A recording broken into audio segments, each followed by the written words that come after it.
staying alive, staying alive. Hot, hot, hot, hot. The fever's keeping me alive. All right, done. No. See? Again.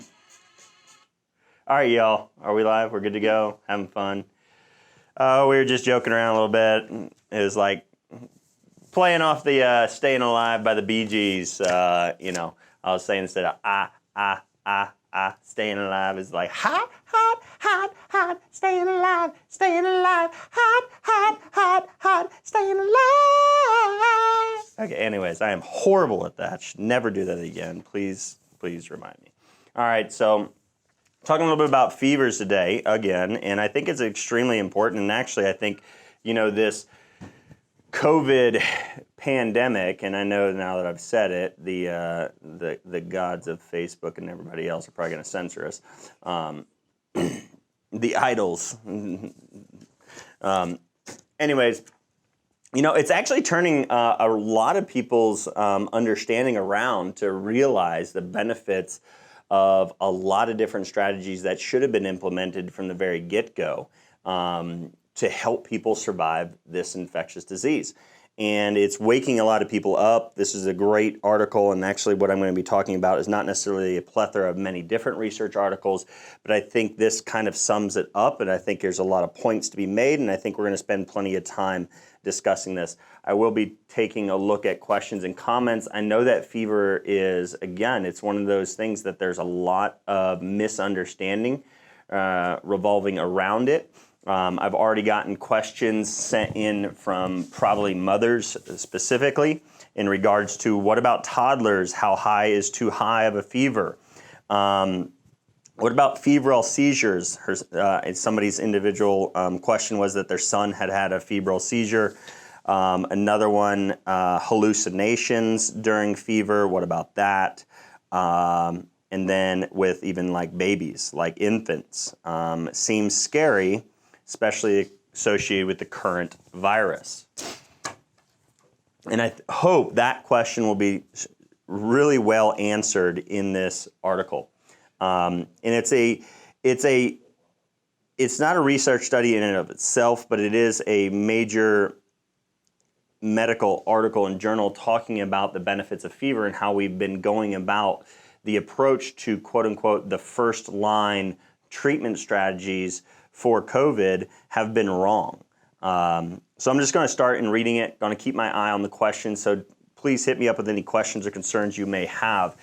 Bringing down the fear of fever is extremely difficult, and it takes understanding. It takes knowledge and understanding to take what the world has taught parents.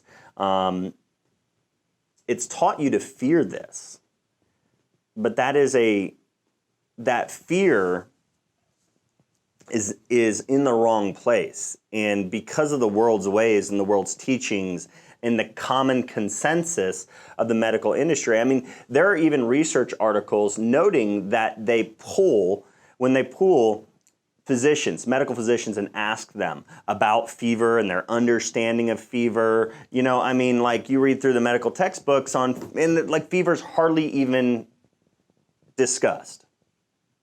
Why? Well, it's just, fever, you give Tylenol, you reduce it. It's like they simplified it to that. And they haven't really done the science necessary to know whether what they're doing is harming or helping, when actually the science had been done. And pooling physicians in a study actually found that the majority of physicians thought and believed that fever was detrimental, that fever was bad, or at a certain point you needed to reduce the fever. I mean, even one of my friends, she had she was going to a functional medicine doctor. She was going to a natural, quote unquote, medical physician, and took her child in for fever and fighting something off. Could have been just teething fever. And I know that came about, that discussion I had briefly last week when I noticed that Candace Owen had actually pointed out that she didn't really have an understanding of why physicians, medical doctors, pediatricians would recommend Tylenol to be taken to lower fever in an infant that's teething when she herself was kind of, and again, it's an understanding. She's very logical. There's nothing pointing out, but it's she was like, during infection, wouldn't it be bad, or wouldn't it prolong the infection? If it was an infection that was driving the fever, then yes, lowering the fever with acetaminophen or paracetamol, Tylenol, that is going to prolong the fever. Or, I mean, it's going to prolong the infection. That's actually going to place the child at risk. Now, during teething, the fever occurs as a protective mechanism. It occurs prior to infection. It occurs to improve the efficiency and function of macrophages, the big eating white blood cells, and along with other immune protective mechanisms to prevent infection in the first place, because infants learn by an oral route. They learn texture, taste, and touch through putting everything in their mouth. So as the child is teething, they're breaking through. The teeth are breaking through the gum line, and that is exposing a direct route into the bloodstream. So the body already knows that, hey, I'm just going to prime my immune system. I'm going to boost my immune system. I'm going to strengthen my defenses. So if something the baby touches or picks up and puts it into their mouth and it has a bacteria or a virus on it, the body's already prepping. This is God's design. It's really a beautiful thing. The body is intelligent. It doesn't have to be an infection that causes the fever. And while the infection triggers the response of the body, and that's really the way I should probably explain it, an infection doesn't cause a fever. The body causes a fever when it knows it's infected. The nervous system, our body's regulatory mechanisms, are actually ingrained in us and basically anything out there that is alive. I mean, I don't know if they've ever found fevers in plants or not, because they can be infected with viruses and pathogens as well. But a unique thing is insects, snakes, lizards, reptiles, amphibians, turtles, again, they're reptiles, birds, mammals, whales, it doesn't matter what it is. If it's able to walk around, crawl around, or slither around, it benefits. It fights an infection off better when it has a fever and has a higher thermal state, higher temperature. So realizing that aspect, that fever has been preserved across every single species on the planet, you can't say it's detrimental. Because if fevers were detrimental, then according to the individuals who believe in like the evolution theory, that then evolution would have eliminated, and everybody who got a fever would have died, and everybody who didn't get a fever when they were infected would have lived, and therefore evolution would have eliminated fever from our genetic makeup. But to me, it's God's design. It is God's design for our bodies to produce the fever, not the virus or pathogen. That is not producing the fever. When our body recognizes that there is a pathogen present, or there's the risk of a pathogen occurring, or even during a necessary tissue repair mechanism, which your immune system is involved in. Why do I know this personally right in this moment? Because I broke my pinky toe and I had a fever for a week. And I said, you know what? Maybe this isn't just a dislocated toe. Maybe this thing is broken. So I took an x-ray, found out my toe was broken. I had a fever in the region where that was. So physical traumas can induce an increase in thermal temperature in that region as an immune efficiency type mechanism. But again, hopefully I've clarified that we need to change this. We need to remove the fear of fever. I need to remove from you the spirit of fear involving fever. And there's some really cool points. We're going to go through this. I'm going to touch on it quite rapidly. Some things I'll read through, mention, and explain. Some things I'm just going to read it to you. But again, you'll be able to get this. I mean, you can download this article for free. Fever, could a cardinal sign of COVID-19 infection reduce mortality? And I think the first point I'd like to make is it's a sign of possible infection, but it's a sign of it. It's not a sign of more, it's not the problem itself, all right? It's a sign of a potential situation in which the body is fighting off an infection. And one of the things I would like to say too is just from experience with me and my family and what we do, we believe strongly that there are power in our words. So when my children are fighting something off, they know not to say, I am sick. They never, and if they do, I've corrected it. My wife and I correct our children's thought process, their tongue, their speech, the power in their words. We look at our children and say, you are a healthy child, you are not sick, but you are fighting something off right now. And it's not fun to feel the way you feel, but let's think about the way God designed your body and how we can support those mechanisms, those processes, how we can support God's natural design of your body to fight this off more efficiently so that you can go and play as soon as possible, so that you can have fun tomorrow. And so we wear sweatpants in the dead of summer, we wear a sweatshirt, we go to bed in sweatsuits, you know? I mean, I did that when I had a fever here recently, and I did that and I sweated it out, and the next day, guess what? I was all better. I didn't feel ill anymore. And I wasn't ill in the first place, I was healthy, just fighting something off. So the reality is, what's sad is when somebody can't mount a fever, they can't fight off an infectious disease, they can't mount the body's natural responses, they're the ones at truly the greatest risk. And understanding that can bring revelation to your mind and capability of actually not living in that state of fear and actually doing the right things that would support your body or your child's body throughout that time period when they need it. So, Jazzy Lemons says, hey, yes, Dale, I love the power of words. I love that. I love that, says Carissa, absolutely. Saved so I can write this down. I love that. Hopefully it's saved so I can write this down. I love that, yes. So, you know, that's the thing is, and the reality is they've actually shown in elderly observational trials with older individuals in our society when evaluating those who have sepsis. They know they have sepsis. They know they have an infectious disease. And sepsis always isn't just an infectious situation. But the reality is during infectious or sepsis, what they see is elderly individuals who are capable of mounting a fever, they survive. There's higher survival. More of the individuals who can mount a fever or get their body temperature up will survive. And what's really cool is medical physicians are now saying, I heard one medical physician, I won't name who it is, say who is teaching people, who's a professor teaching, says, what I've been teaching for 30 years has been wrong. That's what he was taught. And so what he was taught, it was wrong. So it's really cool that this pandemic is actually bringing about a difference in thought process and actually analysis of what we've been saying is truth is not truly true. It's harmful. And that's what this article really talks about. Little attention has been paid towards how a fever may work in our favor in overcoming this disease, talking about COVID-19.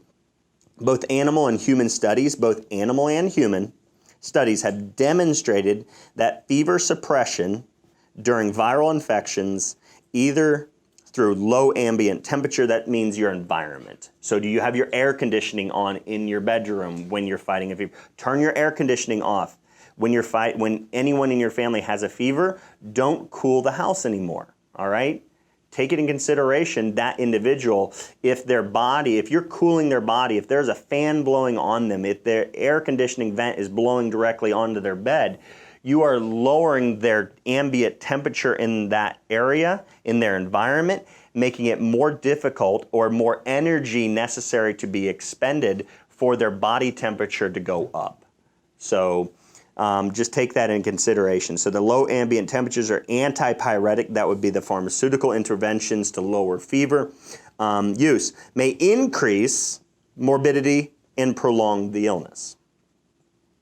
Antidiuretic hormones levels are increased. And that's in this discussion also, which we're not going to have the time to go into. We're primarily just going to be talking about the benefits of fever. But they do discuss the aspects and recommendations of increased fluid intake, which would actually increase the likelihood of fluid retention in the lungs and thus more severe pneumonia and respiratory difficulty. So it could be actually negative to drink more fluids. Here's the short and simple to this. If you're thirsty, drink. If you're not, don't. If you're hungry, eat. If you're not hungry, don't. because they even go into the energy expenditure of food.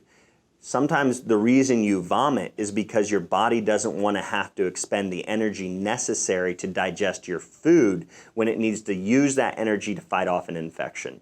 So vomiting may not be that the infection is now hitting your intestinal tract or your stomach, or that you have an intestinal virus, or that you're going to dehydrate. It could be, you know what, I have enough fluid, you just put a lot of fluid into your stomach, and the body is intelligent enough to say, I need to evacuate this as quick as possible because I actually need to adjust the fluid retention in my body. I don't need any more. More fluid retention or more fluid absorption would actually be a detriment to me in this situation. Your body is intelligent enough. And if that could be one of the biggest things that people take away from this, is the fact that your body is extremely intelligent, and sadly science is not. Like, that would be the 2 points I'd want to point out here. It explains that science and medicine, doctors, or science is really cool when they discover what the body's actually trying to do with a fever, when you analyze it. But sadly, the medical system, the pharmaceutical ideas and theories and myths about fever and other symptoms of a quote-unquote illness, the symptoms are actually oftentimes beneficial, and suppression of those symptoms are very harmful. So your body's very intelligent. It's going to do what it needs to do, and it can communicate through your desire to seek warmth, to your desire to seek a cooling source or a heating source in that moment in time, your desire to drink something or your desire not to drink something, or your vomiting or your diarrhea could actually be beneficial for your survival. So your body's really intelligent, and sadly, a lot of doctors have not been. We should take those, the 2 major points. So, fever inhibits gastrointestinal function as an energy to reallocate that to immunological responses. That's why you may evacuate your food through your mouth, because you don't want to have to spend the energy to digest it. Realize that. Fever is one of the cardinal signs of COVID-19 illness, yet routinely suppressed as part of the supportive care. They quote this because American medical systems and health departments are saying supportive care. A standard medical treatment in a hospital is supportive care is to lower your fever with Tylenol. I, in fact, had I had 2 military members who were going through school to become nurse practitioners. And the military is paying for their school, so they're in college going through their training. And guess what? One of their professors docks my friend for not putting Tylenol on the standard treatment regimen for an individual. Well, that individual didn't even have an infectious disease, did not have a fever at the moment in time when they were admitted to the hospital under this, this example, this test question. And he goes to this professor afterwards, and he sees that he's docked points for it, and he goes, well, the patient didn't have a fever. He didn't have a fever, he didn't have any signs of infectious disease. Why am I supposed to give them Tylenol? And the professor goes on to explain, well, you give them Tylenol to prevent a fever. And he goes, well, we didn't have a fever, so why am I preventing a fever if the fever's not there? Well, you're trying to prevent the fever from ever occurring. Why would I want to prevent a fever?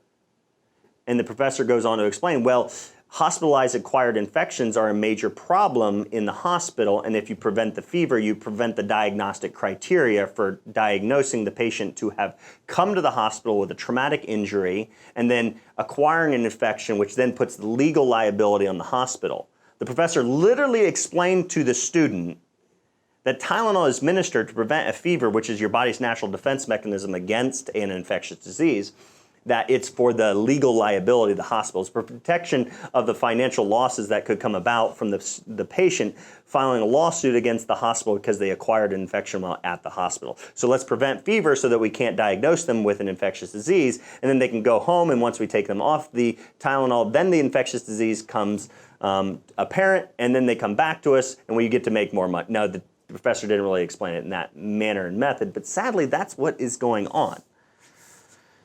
So, Yet routinely suppressed, and the student was very baffled. He's like, "This is ridiculous." It was an eye opener for the patient of mine, a friend of mine, and a student going through nurse practitioner school. So, yet routinely suppressed as part of the supportive care as soon as it appears. Recent COVID-19 treatment guidelines have encouraged use of antipyretics. You can look at the Tennessee Health Department's website, and they do encourage antipyretic therapy. Test positive for COVID, go home and take antipyretic therapy. Take Tylenol if you develop a fever. But this is coming from out of the UK. So the National Institute of Health and Care Excellence in the UK stated that the current evidence does not support routine antipyretic administration to treat fever and acute respiratory infections and COVID-19. So there you go. Thankfully, some government systems are actually saying don't treat the fever with Tylenol because it would be a negative, it would be harmful. And there is no evidence to support its use. So there is no science that says it's supportive. Why is Facebook, Wild Roots Facebook? Give me a second, y'all. Hopefully it comes up. Actually, see if you can find that in there so I can keep an eye on questions and comments there as well. So Instagram, a couple questions. The wild doula, bringing your temp down too quickly can cause febrile seizures. Absolutely, good point. I love the fact that wild doula has pointed that out. Thank you. Thank you so much for sharing. And it is, febrile seizures aren't necessarily from the temperature itself causing the seizure. And in fact, research in this report actually provides you with resources to evidence that point that acetaminophen and Tylenol and fever-reducing medications do not lower the rate and number of febrile seizures. So they're not effective at preventing febrile seizures. And in essence, it's a seizure during an infection. It's not necessarily a fever causing the seizure. So it shouldn't even be called a febrile seizure. It's just a seizure in association with fever. It's not a seizure because of fever. Say that a bunch of times, I guess, right? So another question or comment here from Sarah on Instagram says, thank you so much for sharing this knowledge because there are so many people who do not understand that fevers are a sign of healthy immune system. Instead, they just immediately give medication. Yes, and there's a lot of people who say, no, fevers are beneficial. And I saw this in questions and comments on Facebook, and people saying, yeah, fevers are great, but if it gets above 103, you need to lower it because it could be harmful. Actually, the science pointed out in this report shows that there is no heat, number, thermal temperature that is detrimental. Science does not prove that, does not support that theory. And in fact, they actually note that an individual who's going through immunotherapy for cancer survived a fever of 114 degrees. That was the highest ever reported documented fever, and she had no ill effects, no brain damage, nothing. Yeah, so here it is, 56-year-old female patient. It says, so I'll go from this. So it is quite rare for a fever to go above 41 to 42 degrees Celsius, and 41 to 42. So 41 is around 106. 42 is around 108, just shy of 108. It's in the 107 point, like 8 or 9. So there are reports of much higher fevers where patients survived. One of the highest fevers ever recorded without a fatality involved a 56-year-old female patient with recurrent ovarian carcinoma. So she has recurrent ovarian carcinoma. She received an intravenous treatment with a bacterial immunotherapy vaccine. It's not necessarily a vaccine in itself, it's just they're injecting bacteria into her bloodstream so that they can mount a fever. It was to stimulate the immune response. It was to upregulate. I mean, I don't remember the historic individual who came up and coined this term, but he said, basically, you give me a fever and I'll cure anything. That's why malaria was actually injected into individuals with cancer years ago, and it was found to actually be a very, very effective treatment for cancer. You just had to act. It wasn't like malaria attacked the cancer, but because it upregulated a fever and the immunological responses within the body and the benefits of what fever does, it actually allowed their bodies to fight the cancer off itself. So it stimulated the natural mechanisms by which our immune system would be able to fight cancer off or an infectious disease. Sadly, though, malaria itself, they would give anti-malarial drugs such as quinine, which is in sweet wormwood and other herbal remedies. So they would do this. Not everybody would survive the malaria, but it was extremely effective to fight cancer. So if they could find a natural, effective way to stimulate, and that's what they're doing here today in this woman, and they're trying to do now. So she developed a fever that rose to 114 degrees Celsius. That's 45.6 degrees Celsius, or I'm sorry, Fahrenheit was 114. Salicylates and physical cooling were employed to reduce her temperature. She was later discharged and well 2 months later at the time of follow-up. So guess what? It worked. Harness the body's natural capability of fighting things off. And fever is one of them. It says basically patients with chronic obstructive pulmonary conditions or cardiovascular diseases, are we setting them up for failure as the disease progresses? So he's asking the question, if we are treating, if we are physically cooling, if we are doing anything to lower the fever, are we actually setting up these patients for failure? The scientific evidence available to us today says yes. We have been setting up, that the health departments have been setting up people for failure, for more severe disease, for prolonged disease during an infectious illness, and more deadly disease during infectious illness, and by multiple mechanisms, not just the lowering of a fever. So it says, finally, the fever is the greatest surprise, maybe that it is frequently a protection. And again, this is Cornelius Celsus. Maybe that's where they get Celsius from. I don't know. 25 BC and 50 AD. You know, as they quote this guy multiple times in this report, it just occurs to me that it's like, how in the world was common sense so common back then in physicians, but today the common sense is give Tylenol. So we don't have common sense in medicine anymore. We don't even simplify our understanding to the point where it's like, ask the question, why does the body have a fever? Oh, fever, high temperature, give Tylenol, just got to reduce it. Natural functional medicine doctors, like I began to say but didn't finish the story of a friend of mine, goes to a natural functional medicine doctor and they're saying, oh, it's 103, you better give Tylenol. If it gets above 103, give Tylenol. When actually, fevers at 103 plus had higher survival rates, especially in elderly. When elderly's body core temperature could get up to a 40 degrees Celsius or plus, they had zero mortality. Versus those who couldn't mount above like a 99 or 100 degree temperature, those individuals in the hospital with infectious diseases had the highest mortality rate. Low temperature, higher death rate. Highest temperature, highest survival rate. So there it's simplified. Fever is in fact a highly conserved physiological response to infection that occurs in all mammal and bird species. Moreover, cold-blooded animals that cannot internally, they can to a degree, but that says they cannot internally raise their body temperature, such as reptiles and amphibians. Why you see snakes or turtles sunning themselves on logs or on rocks is because they're cold-blooded. Their body's capability of increasing their body temperature on its own is less efficient and capable, thus they seek external heat sources. That's why they need a heat lamp, that's why they need the sun. So if you don't give a lizard a lamp, just remember this, if you don't give your lizard a lamp, it will die from an infectious disease. All right? Moreover, cold-blooded animals cannot internally raise their body temperatures, such as reptiles, amphibians, and yes, even fish, and the lowly insect. Why did they say lowly insect? You know, that's so,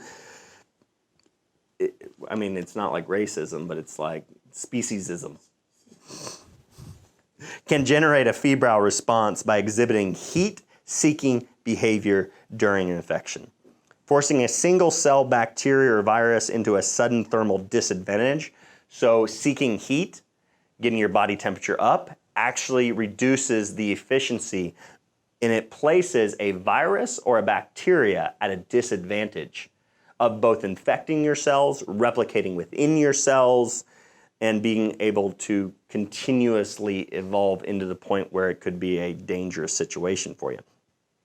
Studies in mammals have shown that elevated thermal support, meaning a heat source, blankets, covering up, external sources, a hot, warm bath, those types of things, support during infectious challenge, impairs replication of a variety of viral pathogens. So, isn't a fever too much to bear for a patient in a weakened condition, they say? Or they ask the question. One thing we do know is that elderly generally do not produce the most robust fevers of their younger counterparts. But we do have studies in science to allude to, is that good or bad, that they can't mount as good of a fever? Because, those elderly, we don't want them to be in pain and discomfort. Man, they're already in a weakened state. It takes a lot of energy expenditure to increase the thermal temperature. So yeah, we would want to not have them have to produce a fever because that's a lot of energy to do that. So let's suppress the fever to conserve the energy. But is that good or bad? So a study was done, demonstrated that the injection of a bacterial lipopolysaccharide at room temperature led to fever in young rats, but a blunted fever, no fever, or even hypothermia in old rats. So the rats didn't mount as much of a fever if they were elderly. Yet when they placed the animals in a thermal gradient, so they had a warm area of their cage, they had a cooler area of their cage, a gradient. So where did the animals go? So yet, when they placed the animals in a thermal gradient, the old rats all chose significantly warmer positions than their younger counterparts. So if a younger counterpart, if a young individual has the energy and the metabolism and the physiological capability to mount a fever on their own internally, their body can do that. They don't need a heat source as much. So they're not prone to seek a hot warmth source, a heat lamp, whatever it may be. But were then able to achieve a similar febrile response, yet without the metabolic cost of having to fuel the fever. And there was a survival advantage. There was a lower, even in here they talk about titers, viral titers. How much did someone shed a virus in exhaled breath or in their sinus cavities? Guess what? Those taking febrile suppressant medications are the ones spreading viruses more. While all animals eventually succumb to the infection, and this is talking about a situation where they were basically, they provoked peritonitis. So provoked, it's basically stabbing the intestines, okay? Peritonitis, peritoneum was becoming inflamed, infected, bowels leaking out, very dangerous situation. Gut shot wounds from the old Western movies, they're going to die. Well, it's going to be because they become infected. So while all animals eventually succumbed to the infection, animals that were allowed to develop a fever had a significantly higher oxygen delivery. Let's think about this real quick in the situation we're in right now in this world. If they had a fever, those who were allowed to develop a fever by not medicating them, suppressing their fever, had a higher oxygen delivery. What is one of the cardinal fears and monitoring things, that is, things that people are monitoring even at home now when it comes to COVID? Oxygen levels. A fever improves oxygen delivery. So what would suppression of a fever potentially cause? Well, in this situation, in this animal study, fever helped allow for better oxygenation of the animal's body. So, again, the recommendations by the quote-unquote experts to take Tylenol if you have a fever during an infectious disease or the pandemic illness is detrimental. We need to recognize this. There's no science. Again, they state there is no science that says it's beneficial to do this, and across the board. And again, I know that some were hoping that I was really going to talk about children. I know that parents are wanting to, but this understanding in this area, man, can it bring about revelation and understanding on how you need to take care of your little ones. Yes, your body will tell you what you need. Yeah, awesome. Thank you for that comment, Sarah, or Sarah Lynn. My kin, 1990, our bodies are so smart. Yes, FLCCC protocol recommends aspirin while dealing with it. Does that have the same countermeasure as Tylenol? So yes, I don't know who the FLCCC protocol is, and I know that some have said that the FLCCC have mentioned, not necessarily that the FLCCC protocol, and that if I could just say, maybe they're not thinking for the reduction of fever, maybe they're thinking and I don't know who these individuals are, what the FLCCC is, or who that group of people is. Is it something like the Frontline, maybe? Look up FLCCC for me. So it's FL with 3 C's. So they include aspirin. In this report, they do mention aspirin in clinical trials of lowering fever and inflammation, and they saw some detrimental effects. But it may be for the concept and thought process. Maybe somebody's recommending it because I had a client ask me about aspirin and COVID, and they were told take aspirin because of the anticoagulatory effects of aspirin, and so for the clotting risks and stroke risks and thrombotic risks when it comes to an infection or the jabby jab. Frontline COVID-19 Critical Care Alliance. So according to this, aspirin in clinical trials did not have, we don't know. I could say that they don't know because with COVID they didn't do the studies, but with prior infection and infectious related animal trials, aspirin was not beneficial. It was harmful. So, is even fur-shaved group mimic the lack of thermal support or unshaved? So ferrets, shave the hair off a ferret and your ferret is more likely to die. So you don't want to be bald. And it's not that bald people have a higher risk of dying from an infectious disease or anything like that. It's not just that you don't have hair. It's that they can't. That's their blanket. That's their coat. That's how they insulate themselves. That's how they conserve energy to be able to mount a febrile response, a fever. So shaving ferrets had a detrimental effect.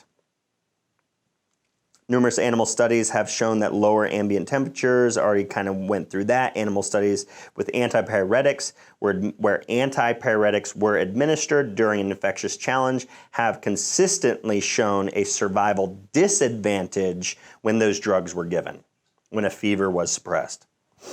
So this is where, again, I would even go to the point where I would want people to recognize and understand that if we use a cool rag, I see that and hear that all the time.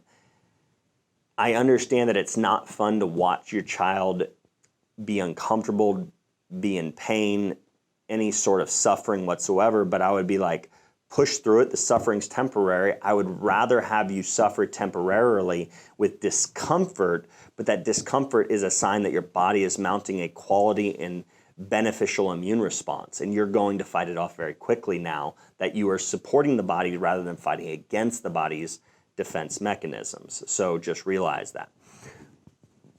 Was always told when a baby has a fever, do skin to skin to bring it down. Is that not correct? So skin to skin may not be. So there are many beyond science's even explanation capability at this moment in time of what benefits. Failure to thrive syndrome, babies just don't grow. You can give them all the artificial nutrition that another baby would be given, but that baby that can be handled, just handling a baby that's been born to a mother that was on any sort of opioid can negate some of the negative effects that are involved in failure to thrive, failure to grow, failure to be able to fight off infection. So human touch is critical to fighting off an illness. This is why, again, the advice of quarantine your child to their bedroom when they test positive is sad, it's ridiculous, it's harmful. Be there for your kiddos, please, please. It just breaks my heart that they would do that. The psychological stress that would be immunosuppressive to that child, be there for your kids. It doesn't necessarily bring down the fever, but it can lower the, so skin to skin. Why do I do skin to skin with our children? Why do I often get in a hot bath? But I allow my children to decide, according to their temperament, whether they want to be in that warm bath or they want to be out. Do they want to be in the water, in that heat source? Do they want to be skin on skin? Do they want to have the clothes on? Do they not want to have the clothes on? I let them decide. But when they show signs of shivering and cold, and I'm cold, Daddy, I'm going to warm them up. We're going to support their increase in their temperature. So by skin to skin, what it does is it lowers the energy need of the baby.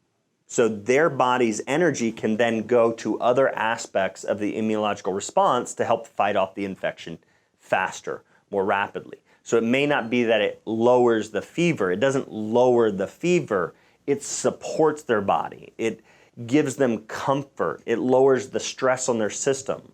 That's what skin to skin does, and that's why it's so, so important and beneficial.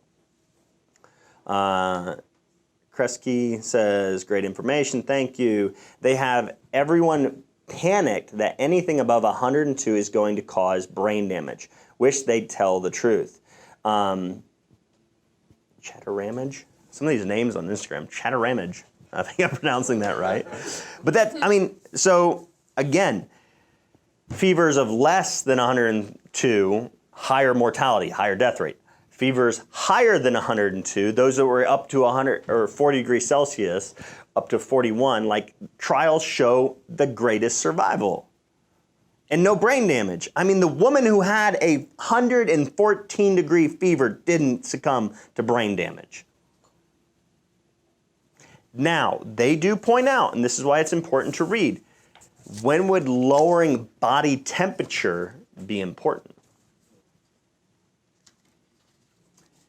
In situations of stroke, in situations of TBI, in situations of serious physical trauma, in situations of heat stroke. So a neurological injury such as a stroke, okay, a vascular damage, again, you guys know what a regular stroke. Heat stroke is different. You're not actually having vascular damage in that situation necessarily that's blocking blood flow, but a stroke, blocking blood flow to areas of the brain that can control that are thermal regulatory centers of your nervous system. If you have a stroke to that area and you can no longer control your temperature, that can be very dangerous. So you need to cool the body. If somebody has a TBI, it can be beneficial to cool the body, cool the brain. It can be beneficial in situations of heat stroke when they're in the sun or they cannot cool off or they can't stay hydrated in a situation when they're outdoor in an environment or working in situations of smelting factories and melting areas, and factory type of workers that are exposed to high temperatures. Heat stroke can be very, very dangerous. That's when you want to cool. But during an infectious disease, the science says the body's in control. It's not going to elevate the temperature beyond what is beneficial for the body. I was talking to a couple parents yesterday, and I think this would be important to kind of maybe sum up this video. I know I didn't get nearly through it all, but they have some indication of why, and I think maybe I'll talk from it if I can find it very quickly here. So if patient develops a high fever, then clearly that is what is deemed immunologically necessary to fight the virus. Thus, it seems counterproductive to suppress a fever at the height of battle against a disease. So, Du Bois, reviewing roughly 1,700 fevers over 39 degrees Celsius. And again, 39 degrees Celsius, when you're in that range, you're above 102. You're closer to 103. During an era before the introduction of medications, penicillin, streptomycin, antibiotics. So again, microbial, bacterial infections. You would suppress the efficiency of a bacterial infection from spreading throughout your body with higher temperature. They said that only 4.3% were over 41.1 degrees Celsius. That's 106 degrees. And none were over 42 degrees Celsius. He concluded that thus, it is evident that the fevers, the great majority of the readings are lower than 106 degrees Fahrenheit, which is safely below the point at which temperature itself is dangerous. Temperature itself is not dangerous even at 106 degrees. I rest my case. No, I'm just kidding. I mean, that's what he's saying. That's what the science is saying. That the fever itself is not what's deleterious. Go back to this. And this is what I was explaining to parents yesterday. If it was immunologically necessary for the fight against the virus, for a higher fever, it would be counterproductive to suppress that fever at the height of battle against the disease. So think about it this way, folks. An analogy to this. We live in a military town, all right? And let's say during a military warfare, a battle. Would you say that higher fever is to battle what ammunition spent is? So our military members, in the heat of battle, in a gunfight, in a firefight, spent round after round of ammunition, casings all over the floor in this battleground, where you couldn't even see the floor because of the number of shell casings that were spent in battle. And then when we associate more shell casings, fever, with a higher risk of injury and death in our military. Thus, we need to limit the number of bullets our military can carry into battle. Because every time we investigate after a battle that our soldiers lost, or we had the highest fatality rate, we always found a lot of ammunition spent. If your body needs a higher fever, it indicates, it's a sign of a more serious infection. And it can be a sign of a more efficient immune response too, that your body is capable of doing that. That the higher fever, that your body has the energy to expend on that, and it can do that, and it's going to fight it off more efficiently and effectively, and it's going to get over it more swiftly. If we say, well, just lower ammunition spent, and they were able to neutralize the enemy, thus, see, again, there's the association of less ammunition, lower fever. Again, fever and ammunition are the same here in this analogy. Oh, just a couple gunshots, and they were able to take care of the enemy, and nobody died on our team. That you wouldn't say that in a battleground. They're needed to do that. So at times, when they associate a higher fevers with a higher risk of mortality in some studies, which is very few, it's usually somebody who cannot mount a fever to the appropriate necessary level to respond to an infectious disease efficiently to fight it off. Those are the individuals who have a higher risk of dying. If we need it, it's needed. If that higher fever is there, it's necessary. It's beneficial. It is not harmful in itself. Lowering it is not beneficial. There is no point in time that science has said that lowering a fever during an infectious illness is beneficial. Animal, human trials, human observational studies, all these things. We have to realize that this is what God designed our body to do, and God designed the lowly insect to do as well. And I didn't say lowly insect because I'm in insecticism or whatever. You're speciesism. You have speciesism. No, they're not lowly insects. They're really cool.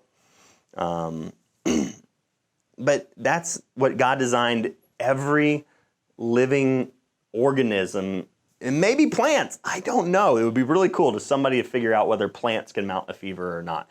Or, I mean, obviously plants in the sunshine can survive infections and live healthier if they need that sunshine, as long as they're not like golden seal or, ginseng that needs a canopy over their head.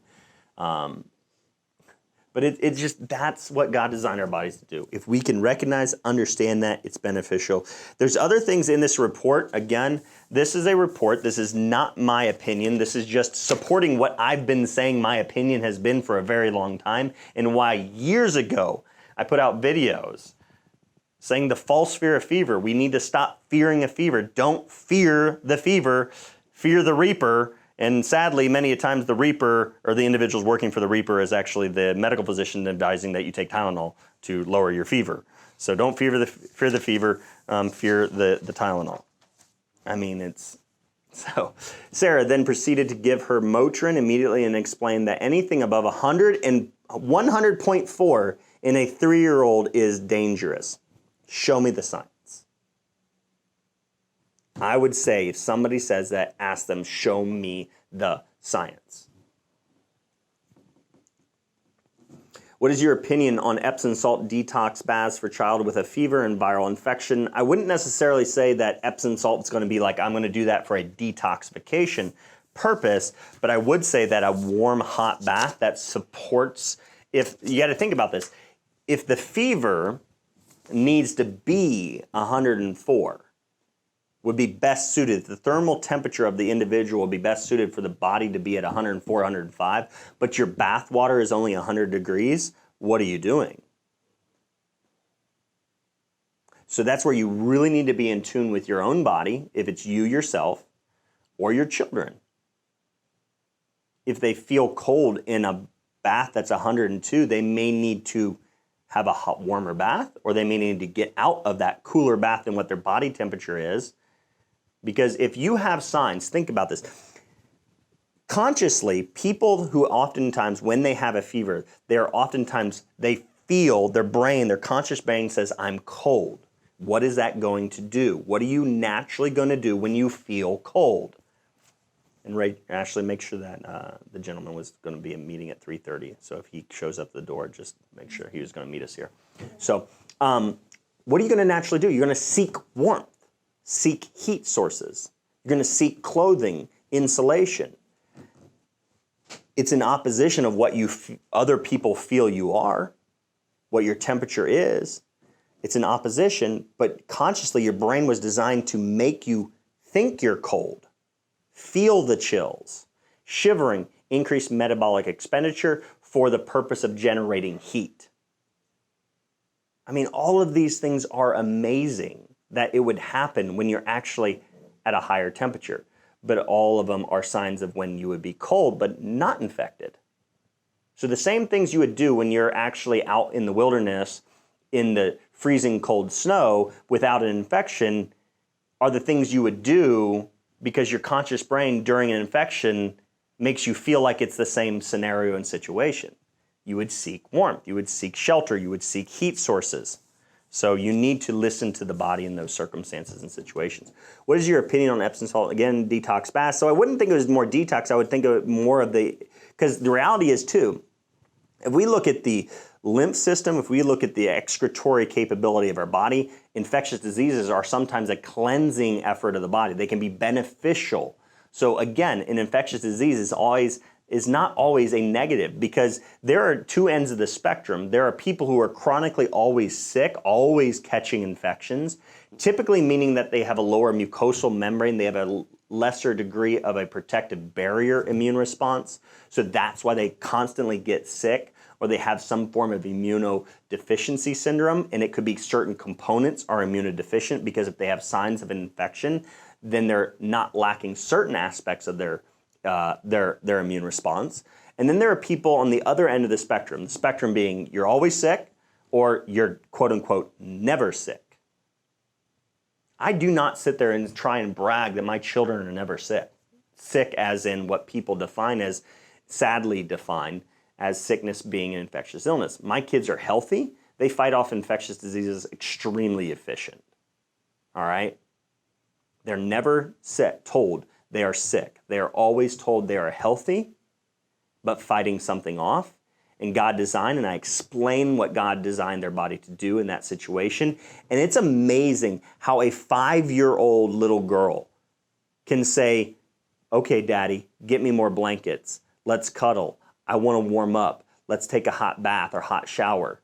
How a 5-year-old child can be, wow, that's the way God designed my body to respond to an infection, and I will be able to fight it off better, and I'll be able to get better sooner and feel better sooner so that I can play more in the near future. Let's do it. Let's make sure that we help support that increase in temperature. It's amazing.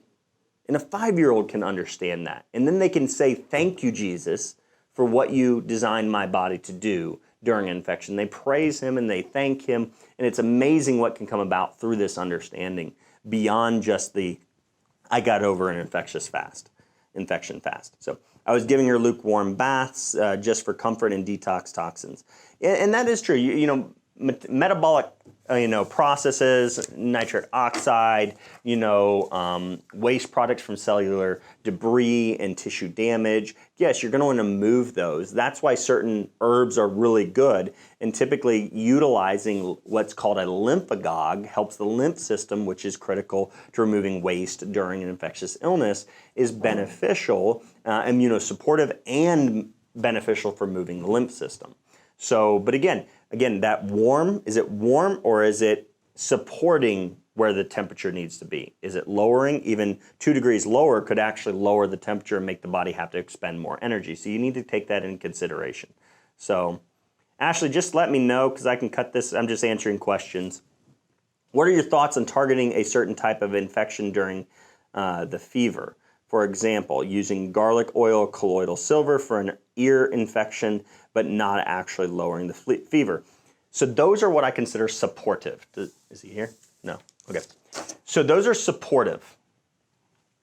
So what I see herbs do is they are supportive. So I'll give you an example. When I was reading and doing a lot of research on honeysuckle and why it was the classic, most frequently used herbal medicine in febrile or fever epidemics or pandemics. When there was a pandemic worldwide, if there was a community-wide pandemic of an infectious illness, but at that point in time, people didn't really realize why a fever was occurring. They didn't have microscopes. They didn't know what a pathogen was. They didn't know what bacteria was. They didn't know what a virus was. So therefore, that lack of understanding of what was causing the fever to increase, they oftentimes would fear the fever. But again, people in 25 BC just observing higher fever, more survival, lower temperature, but somewhat of the same signs and symptoms and exposures, more likely to die. They even knew a fever was beneficial. They didn't really understand why. They had no science and microscopes to explain why. But honeysuckle was oftentimes a go-to herbal medicine during fever pandemics, outbreaks of fever. The outbreak wasn't the fever, the outbreak was the infectious illness. But what did honeysuckle do? It wasn't to lower the fever. And here's a reality. It might bring about a lower necessary temperature. So therefore, the response of taking an herb may be that the fever goes down, because when you support your body's natural defense mechanisms, honeysuckle is capable of blocking the infectiveness of a virus, neutralizing a virus, not even within your body. Get that? I got a text message I'm going to grab here. Actually, a friend of mine or somebody asked me on text message about the fevers.